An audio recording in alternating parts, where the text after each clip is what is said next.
Сәлем достар, бүгін сіздермен бір рецептпен трайфл және бента тортын бірге жасайтын боламыз. Бізге ең алдымен құрғақ ыдысымызға қант және де 2 жұмыртқамызды жақсылап көлемі ұлғайғанша миксерлейтін боламыз. Жылы сүт, ұн, какао, ұн қопсытқыш барлығын араластырып, бір масса болғанша алдын ала пешімізді қосып қоямыз. Кез келген формаға 180 градуста пісіріп алатын боламыз. Артынша кремдерімізді дайындаймыз. Творожный сыр мен қантты бір келкі масса болғанша араластырып, сосын салқын сливкімізді де салып, жақсылап бір келкі болғанша араластырамыз.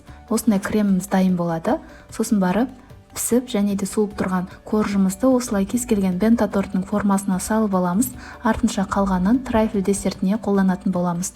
Біз енді тортымызды жинаймыз. Бізде осындай пропиткамен кремді жақсылап жағып бента тортымызды жинайтын боламыз. Достар, егер де сіздерге видео рецепт пайдалы болса, лайк басып, комментарий қалдыра кетіңіздер және де достарыңызбен бөлісуді ұмытпаңыздар.